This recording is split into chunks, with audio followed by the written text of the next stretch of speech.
तो आइए, hello guys, welcome to my YouTube channel. आज के इस नए वीडियो में हम फिर देखेंगे रे एंड वेव ऑप्टिक्स। तो इसमें हम अगर बात करें तो एक बहुत बेसिक सा क्वेश्चन है, वो जेई एडवांस 2002 में ये क्वेश्चन पूछा गया है। तो क्वेश्चन कुछ ऐसा है, आपको दिया हुआ है, an observer can see through a pin hole top end of thin rod of height h। अब ध्यान से देखिए, इसका हाइट h है। The beaker of height is 3h। अब ध्यान से देखिए, इसका हाइट आपको क्या दे दिया हुआ है, 3h।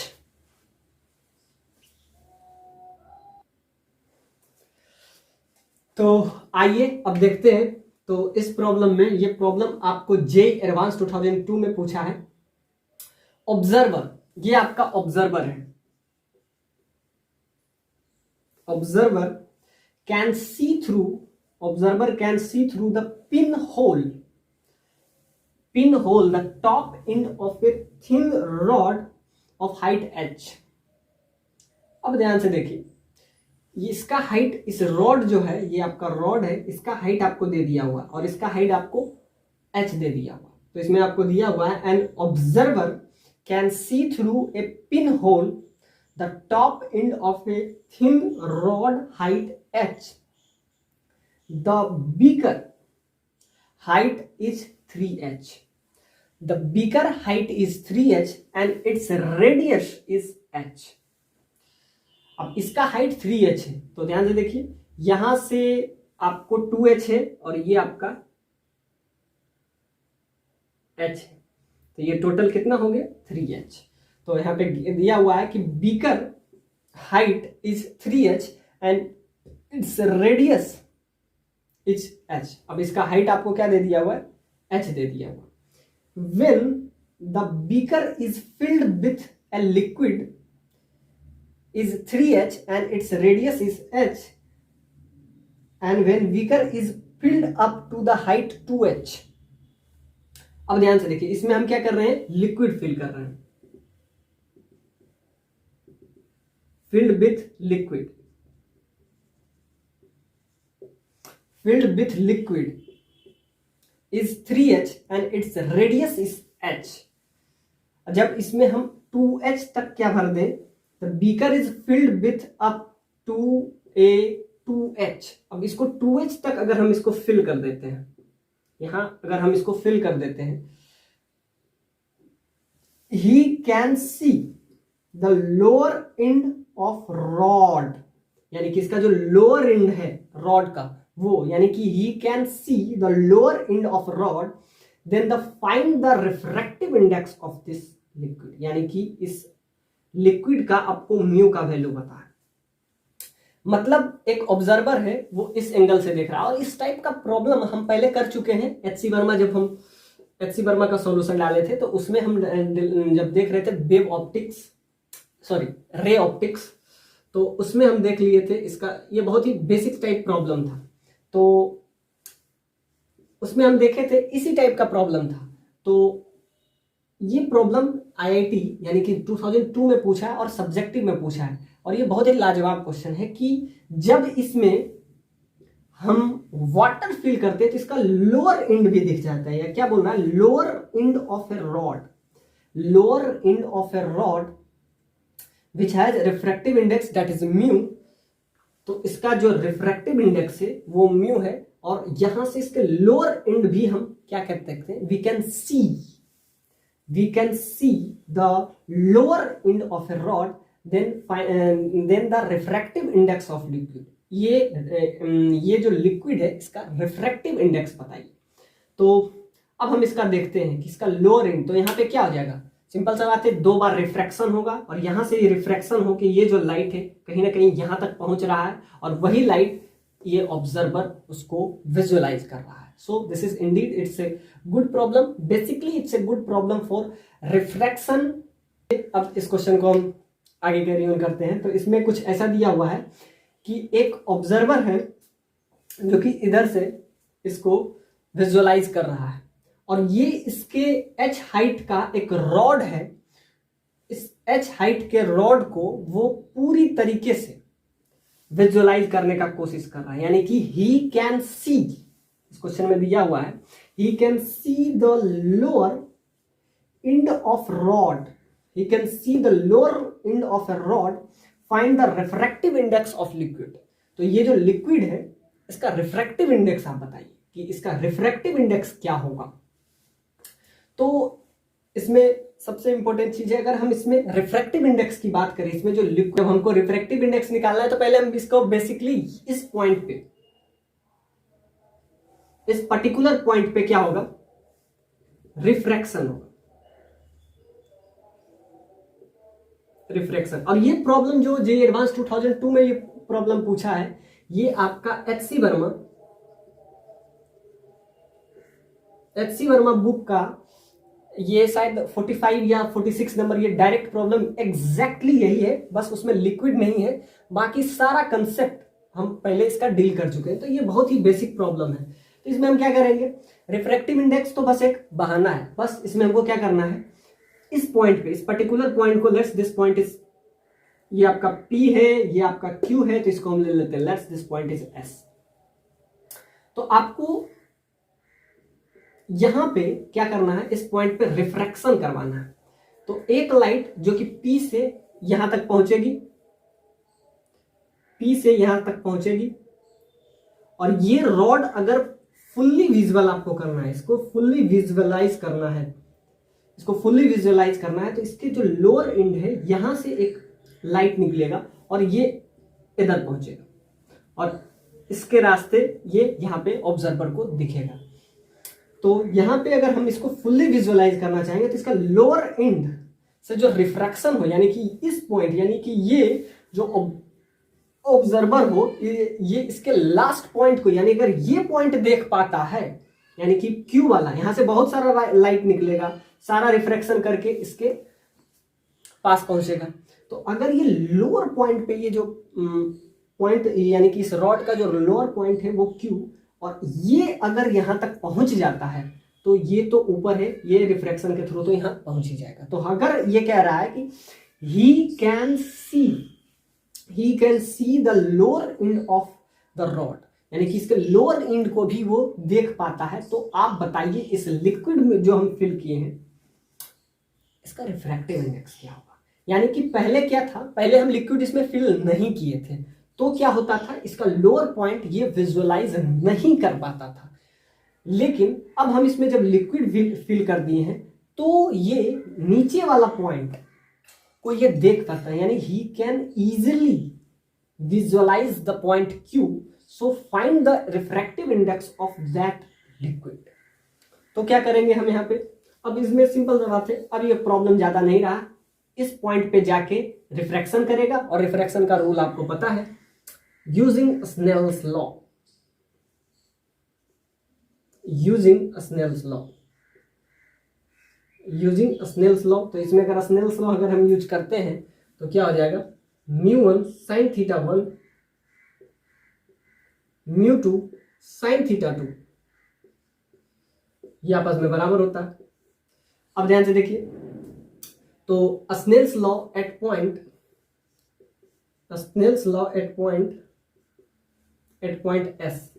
एस पॉइंट पे हमको स्नेल्स लॉ यूज करना है। तो क्या करेंगे, यहाँ पे ये जो एंगल बनाएगा तो हमें क्या है, μ1 और sin θ1 μ2 sin θ2। तो अगर हमको ये रॉड फुल्ली विजुअलाइज करना पड़ेगा, फुल्ली अगर विजुअलाइज करना है तो इसके लोअर एंड से जो लाइट निकलेगा, और अगर ये यहां थोड़ा सा इसका फिगर आपको क्लियर नहीं दिख रहा होगा, तो यहां पे आपको बस समझ में आना चाहिए कि यहां जो लाइट निकलेगा वो रिफ्रैक्ट होके कहीं ना कहीं ये इसके पास पहुंच जाना चाहिए। So this is your game in this problem. तो इसमें हम क्या करेंगे, स्नेल्स लॉ यूज करेंगे, और क्या एस पॉइंट पे तो क्या करेंगे, μ1 यानी कि इसका इस refractive index that is mu, और ये जो नॉर्मल के साथ ये आपका क्या है, ये आपका नॉर्मल है।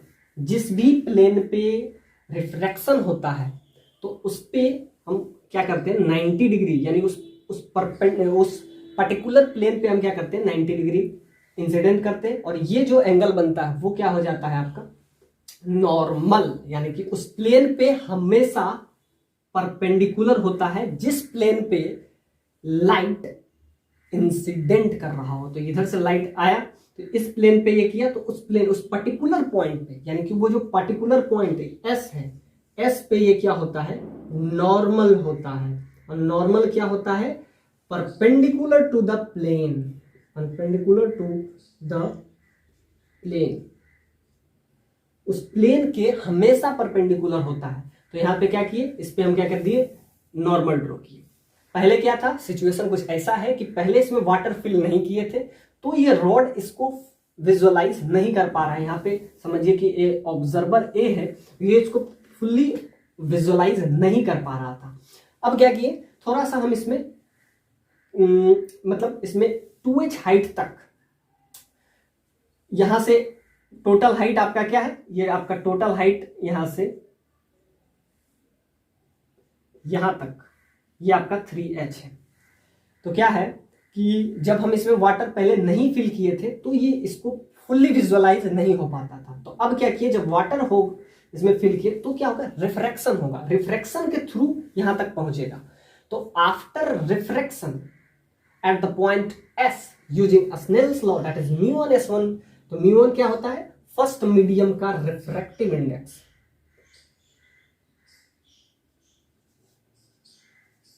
Refractive index of first medium.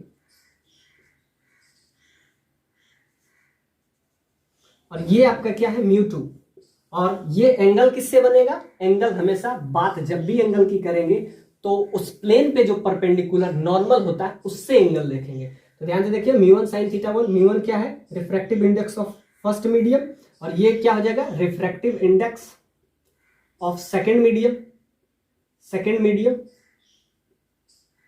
और ये एंगल किसके साथ, एंगल हमेशा angle subtended by incident ray and this particular normal, यानी एंगल किसके साथ, ये नॉर्मल के साथ जितना एंगल बनाएगा। तो μ1 sin θ1 mu that is equal to μ2 sin θ2, यानी कि ये क्या हो जाता है स्नेल्स लॉ। तो यूजिंग स्नेल्स लॉ, तो नॉर्मल के साथ जो एंगल बनाता है इंसिडेंट में, यानी कि ये जो एंगल बना रहा है जब ये लाइट गया और ये हुआ जब वो, तो ध्यान से देखिए यहां से क्या हो रहा है, ये आपका क्या है, ये आपका डेंसर मीडियम है, डेंसर मीडियम। और ये आपका क्या है, ये आपका हो जाता है रेरर मीडियम। तो ये आपका डेंसर मीडियम है, ये आपका रेयरर मीडियम है। तो जब भी light, when light source which is going from denser medium to rarer medium, it deflect from normal, यानी कि ये जो एंगल है इससे बड़ा एंगल यहां पे सबटेंड करेगा। ये हम बात कर चुके हैं कि जब डेंसर मीडियम से रेयरर मीडियम में जाता है तो ये this light is away from normal, यानी कि ये नॉर्मल से अवे जाता है, और जब रेयरर से डेंसर जाता है तो टुवर्ड्स द नॉर्मल ये जाता है। तो ये बात समझ में आती है। अब क्या कह रहा है कि हमको पूरी विजुअलाइज करना है, तो ठीक है, ये हाइट यानी कि वाटर जितना फिल किया गया है, तो ये हाइट आपका कितना दे दिया हुआ है, ये हाइट आपको h दे दी, यानी 2h दे दिया हुआ है, और ये टोटल हाइट क्या है 3h, मतलब यहां से भी ये जो हाइट है ये h है। अब ध्यान से देखिए यहां तक बात समझ में आती है। तो इसका जो है रॉड का लेंथ वो क्या है h है, और ये p पॉइंट है, ये q पॉइंट है, इस पॉइंट को this point is length, this point is s। अब ध्यान से देखते हैं, अब तो बेसिक ये क्वेश्चन हो गया। तो यहां से using Snell's law, Snell's law को अगर हम यूज करते हैं तो μ1 sin θ1, और थीटा किसके साथ, हमेशा उस प्लेन पे जो परपेंडिकुलर नॉर्मल होता है एंगल हमेशा उसके साथ हम देखेंगे। तो यहाँ पे जो परपेंडिकुलर नॉर्मल है वो कुछ ऐसा है। तो एक बार हम क्या लगाएंगे Snell's law at point S, तो यहां से जाएगा लाइट, यहां से स्नेल्स लॉ यूज करेंगे। तो ध्यान से देखिए ये टोटल 2h है, यहां तक h, तो ये आपका क्या हो जाएगा, अब इस पॉइंट इतना छोटा सा ये आपका हो जाएगा h। अब इस क्वेश्चन में कुछ दम रहा नहीं, मेन बस यही आपको समझना है कि जब इसको पूरी तरीके से विजुअलाइज होना है तो ये Q पॉइंट से रिफ्लेक्ट होकर चल जाए। तो एक बार हम स्नेल्स लॉ, यानी ये जो प्रॉब्लम है पूरा स्नेल्स लॉ पे है, और यहाँ पे आप ध्यान से देखिए ये इतना 2h है और टोटल 3h है। तो इतना h हुआ। तो ये अगर h है और ये टोटल 2h है, तो टोटल 2h है, और ये जो है s, यानी s is a mid point, s is mid point, mid point of this container. S is a mid point of this container, इस कंटेनर का मिड पॉइंट पे है। तो अगर ये H है तो ये भी H होगा।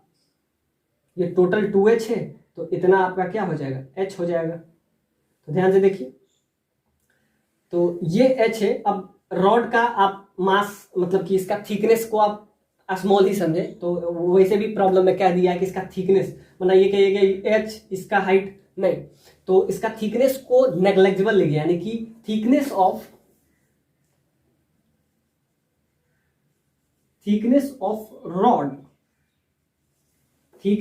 Rod is नेग्लेक्जिबल।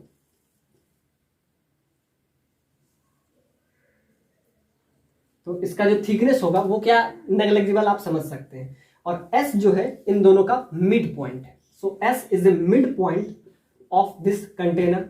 तो ये हाइट h टोटल आपका 2h है, और ये हाइट h आया, ये भी हाइट h आया। तो ये अगर एंगल हम करें, इस एंगल की बात करें, ये एंगल आपका कितना हो जाएगा, ये h और ये 90 डिग्री, क्योंकि नॉर्मल हमेशा उस प्लेन पे परपेंडिकुलर होता है। ये बात समझ में आ रहा है, ये नॉर्मल है और ये 90 डिग्री। तो ट्रेंगल अगर बात करें, ट्रेंगल S और इस पॉइंट को ले लेते हैं K। सो S K और पॉइंट P, इसको, इसका थिकनेस को आप नेग्लेक्जिबल समझ लें, और वैसे भी दिया हुआ है क्वेश्चन में कि ये थिन है। तो ध्यान से देखिए, ये आपका क्या हो जाएगा 90 डिग्री, ये H, तो ये आपका क्या हो जाएगा, पाइथागोरस से ये हो जाएगा √2h। तो ध्यान से देखिए, अगर आपको पता है कि ये H और ये H, तो ये क्या हो जाएगा √2h।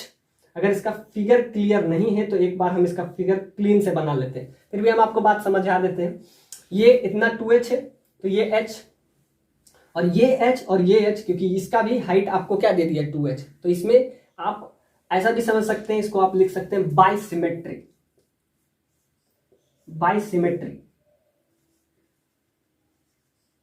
इसको सिमेट्री रूल से आप समझ सकते हैं कि इसमें हम सिमेट्री आराम से हम लगाए हैं। तो ये S जो है इसका मिड पॉइंट है इस कंटेनर का, तो ये आपका H, तो ये भी H हो जाएगा, और ये H और ये H, तो ये टोटल एंगल ये आपका क्या हो जाएगा 45 डिग्री हो जाएगा, क्योंकि cos थीटा अगर उसमें आप लीजिए, S जो है इसका मिड पॉइंट है। तो मिड पॉइंट अगर है तो यानी कि आप ऐसा समझ सकते हैं, इसको हम सिमेट्री इसमें हम ढूंढ लिए। आप सिमेट्री से बनाइएगा तो ये प्रॉब्लम बहुत आसानी से, और जब हम एचसी वर्मा वाला प्रॉब्लम भी बता रहे थे तो वो भी, उसमें भी हम सिमेट्री लिए थे कि इस दोनों का मिड पॉइंट हम लिए। और अगर सिमेट्री नहीं भी लेते हैं तो भी ये प्रॉब्लम बन सकता है, लेकिन सिमेट्री से अगर लें तो ये प्रॉब्लम बहुत ईजी हो जाएगा। तो यहां से S जो है इसका मिड पॉइंट है, तो ये H है, तो ये भी H है, तो H होगा ये, तो ये H, तो ये √2h। तो इस ट्रायंगल में अगर इस पॉइंट को S दे, इस पॉइंट को P दे, इस पॉइंट को अगर K दे दे, और इसका थिकनेस को नेग्लेक्जिबल हम समझे, तो यहां से आपको बात समझ में आती है कि cos थीटा अगर लें तो cos थीटा क्या हो जाता है, बेस दैट इज H, कुछ भी ले लीजिए, cos थीटा ले लीजिए या sin थीटा, तो H बाय ये आपका हाइपोटेनस दैट इज √2h। तो यहां से H cancel, that is 1/√2। So theta that becomes 45 degree.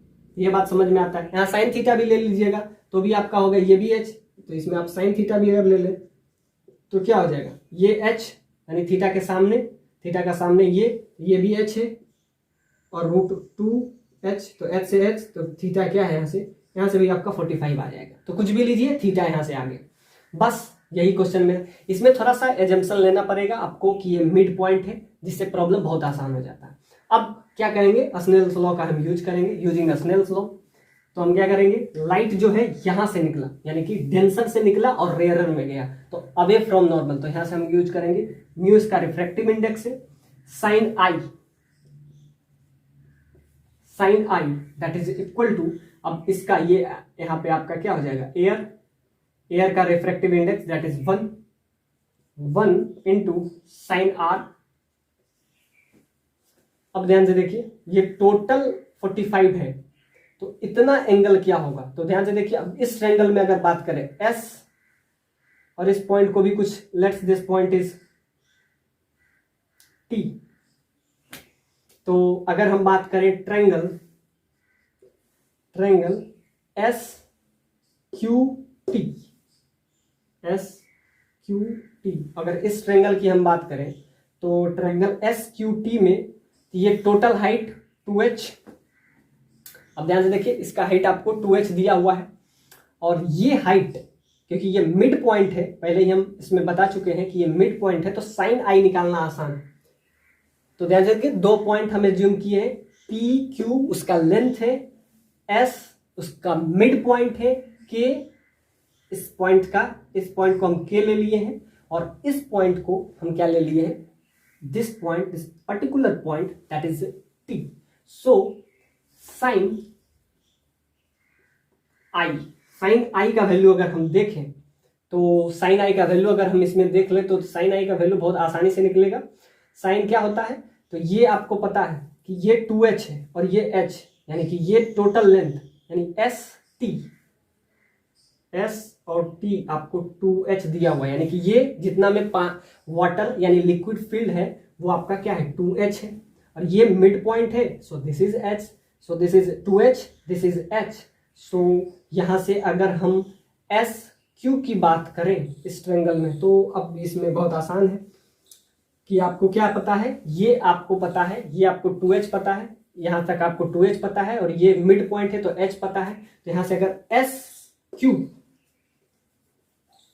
Q की बात करें, सो एस क्यू जो होगा, तो एस क्यू क्या है, इस पे 90 डिग्री है ये, क्योंकि ये आपका क्या है, ये नॉर्मल है, तो नॉर्मल उस प्लेन के हर एक पॉइंट पे परपेंडिकुलर होता है, यहां पे भी परपेंडिकुलर है, यानी उस प्लेन पे उस पर्टिकुलर पॉइंट के जो भी, यानी कि एस वाला जो ये प्लेन है, इस प्लेन के सारे पॉइंट पे परपेंडिकुलर होगा, क्योंकि ये नॉर्मल है, नॉर्मल यहां पे भी परपेंडिकुलर है तो यहां पे भी परपेंडिकुलर होगा। तो यहां तक बात समझ में आई, ये h था, ये h था, तो ये √2h था, तो थीटा निकल गया। अब इस ट्रायंगल में अगर हम बात करें तो ये आपका i है, ये इतना i है, और ये पूरा बड़ा वाला जो एंगल है ये आपका 45 डिग्री आ गया। अब ये एंगल की अगर हम बात करें, ये एंगल की, ये अगर आ गया तो हमको क्या निकालना, हमको तो म्यू निकालना है, अगर साइन आ गया तो म्यू आ जाएगा। अब यहां से हम देखें तो यहां से अगर हम देखें तो ये अगर 2h है तो ये आपका लास्ट में क्या बचेगा, लास्ट में ये टोटल हाइट h बचेगा। तो वहां से हम बात करते हैं, तो यहां से हमको म्यू का वैल्यू निकालना है, तो साइन आई अगर हम निकालते हैं तो साइन आई का वैल्यू बेस बाय हाइपोटेनस, तो हाइपोटेनस क्या हो जाएगा, हाइपोटेनस एस क्यू, तो एस क्यू का वैल्यू हो जाएगा 2h का स्क्वायर प्लस h का square, so that is √5h। अब ये 2h का स्क्वायर और ये हाइपोटेनस है, तो हाइपोटेनस क्या होता है, परपेंडिकुलर का स्क्वायर प्लस बेस का स्क्वायर, तो ये थीटा का सामने का ये परपेंडिकुलर, ये बेस, तो हाइपोटेनस हो जाएगा। तो हाइपोटेनस यानी h square that is equal to b square plus p square, तो हाइपोटेनस यहाँ से आपका आ जाएगा एस क्यू, और √5 आ गया, तो हाइपोटेनस आपको निकल गया। तो यहाँ से अगर हम साइन आई की बात करें तो साइन आई क्या होता है, परपेंडिकुलर, तो ये थीटा है, यानी ये लाइट है, तो और ये आपका क्या है आई इंसिडेंट रे, और ये आपका रिफ्लेक्टेड, और ये थीटा क्या था, यहाँ से इसका जो अपर मोस्ट पार्ट है रॉड का वो 45 डिग्री यहाँ पे सब्सटेन करता है, क्योंकि ये h है और ये भी h है, तो यहाँ से बात करें। अब ये टोटल 2h था और ये h था, तो यहाँ से 2h square plus h square that is √5। अब यहाँ तक बात समझ में आए, तो साइन आई की बात करें तो परपेंडिकुलर आपका h है, और हाइपोटेनस कितना आ गया √5h, h स्क्वायर, तो ये बाहर आ जाएगा और ये आपका क्या हो जाएगा h हो जाएगा √5h, तो यहाँ से ये कैंसिल हो जाएगा, और साइन आई का वैल्यू आपका क्या आ जाएगा, साइन आई का वैल्यू आपका आ जाएगा दैट इज 1/√5। बस यहाँ पे वैल्यू पुट कर देते हैं, और इसका वैल्यू r का वैल्यू, तो म्यू का वैल्यू आपको यहाँ से क्लियर हो जाएगा क्या हो जाएगा, साइन आर बाय साइन आई।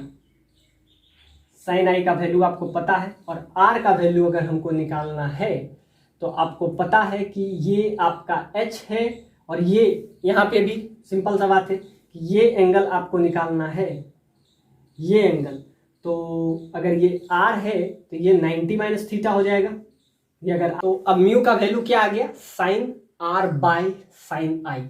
तो ध्यान से देखिए, यूजिंग स्नेल्स लॉ, तो ये जो प्रॉब्लम है पूरा का पूरा स्नेल्स लॉ पे वैलिड है। तो एक बात समझ में आया, ये आपका कितना था 45 डिग्री। तो एक बार हम इसको यूज करते हैं। एस पॉइंट पे दो लाइट निकल रहा है, एक पी से निकल रहा है और एक क्यू से निकल रहा है। तो जो क्यू से निकला उसके लिए हम स्नेल्स लॉ यूज किए, mu one sine theta one that is equal to mu two sine theta two. अब हम एक बार और स्नेल्स लॉ यूज करेंगे, किसके लिए, तो ये आपका क्या है आर। क्योंकि अगर पूरा रॉड इसको, इस ऑब्जर्वर को विजुअलाइज है, तो एक लाइट जो क्यू से निकला after refraction it will reach at the point there. तो यहां तक अगर वो पहुंचा तो क्या होगा, उसे विजुअलाइज हो जाएगा। और यहां से एक बार और रिफ्रैक्शन होगा, यहां से भी तो लाइट निकलेगा और उसको भी वहीं तक पहुंचना है, तो एक बार और रिफ्रैक्शन होगा, यानी कि इससे बहुत सारा लाइट निकल रहा होगा। There are sine i by sine r. अब ध्यान से देखिए, इसमें हम बात किए थे, एक बार स्नेल्स लॉ यूज किए, तो यहां से जो लाइट गया तो mu one mu sign i, sine i का वैल्यू हम पहले निकाल चुके हैं, और ये आपका हो जाएगा म्यू साइन थीटा टू। तो यहां पे आपका हो जाएगा ये आर, और आर का वैल्यू हम कैसे निकालें, तो आर का वैल्यू के लिए हम क्या करते हैं, ये आर का वैल्यू के लिए आर को हम थोड़ा सा पीछे करते हैं। तो आर क्या है, नॉर्मल, और ये जो आपका रिफ्रैक्टेड रे है, रिफ्रैक्टेड रे, तो रिफ्रैक्टेड रे को अगर पीछे करते हैं तो ये जो आर एंगल है, एंगल किसके बीच में है, रिफ्रैक्टेड रे और नॉर्मल के बीच में। तो इसको अगर हम पीछे एक्सटेंड करते हैं, और वैसे भी सिमेट्री से आपको दिख रहा है कि ये h, तो ये √2h, so theta that is equal to 45 degree. ये h है और ये h, तो ये कितना हो जाएगा 45 डिग्री। तो ये आपको पीछे जब इसको एक्सटेंड करते हैं तो साइन आर का, यानी ये 45 है और ये 45 है, तो ये भी 45 होगा। दिस इज वेरी इंपॉर्टेंट, और इसमें तो सबसे बेसिक सा विजुअलाइज है वो आपको दिख रहा है। मेन ये क्वेश्चन था यूजिंग स्नेल्स लॉ, फिजिक्स का रोल इसमें बस स्नेल्स लॉ का था, स्नेल्स लॉ यूज कीजिए। बाकी बाय सिमेट्री से ये प्रॉब्लम आपको बहुत इजीली बन जाएगा, बाय सिमेट्री से। सिमेट्री से इसका मिड पॉइंट है, तो ये h है, ये h है, तो ये आपका 45 डिग्री, और ये अगर 45 डिग्री टोटल है तो ये भी 45 डिग्री होगा, क्योंकि इसी को हम क्या किए हैं, पीछे किए हैं, यानी कि पीछे एक्सटेंड किए हैं। तो ये जो आपका रिफ्रैक्टेड रे है, रिफ्रैक्टेड रे, इसको क्या किए हैं, पीछे हम एक्सटेंड किए हैं, तो ये आपका आ गया कुछ ऐसा। सो यहां से आपका वैल्यू आ गया, और ये 1 हो जाएगा क्योंकि एयर का रिफ्रैक्टिव इंडेक्स है। आर का वैल्यू आपका 45 आ गया, तो और म्यू आई का वैल्यू हम पहले से निकाल चुके हैं, दैट इज 1/√5। सो 1/√5 ये कैसे निकाले थे, ये आपका क्या है 2h, ये h है, तो वहां से हाइपोटेनस वाला फॉर्मूला से हम साइन आई निकाल चुके हैं, और यहां से आपका साइन आर, यानी ये एंगल अगर 45 होगा, कैसे, ये h, तो ये आपका 45 हुआ, उसी को हम पीछे एक्सटेंड किए, यही वाला रिफ्रैक्टेड रे को हम क्या किए हैं, ये एक्सटेंड किया। डॉटेड लाइन से है, तो डॉटेड लाइन से मतलब इसको हम पीछे एक्सटेंड किए हैं। तो जब पीछे एक्सटेंड करेंगे तो ये 45 होगा, और ये 45 होगा, तो ये भी 45 होगा। तो यहां से आपका क्या आ जाएगा, ये 45 डिग्री, तो यहां से म्यू का वैल्यू आपका क्या है, साइन 45 आपको पता है, और ये यहाँ पे आपको पता है, तो साइन, यहां से म्यू का वैल्यू आपका क्या आ जाएगा, साइन आर बाय साइन आई। तो यहां से आपका आ जाएगा, इसका वैल्यू रखेंगे तो ये √2, तो यहां से आपका आ जाएगा आर, तो यहाँ पे √5 बाय √2, ये आपका आ जाएगा करीब करीब √/2.5, ये आपका आ गया म्यू, यानी कि refractive index of this liquid which is flow in this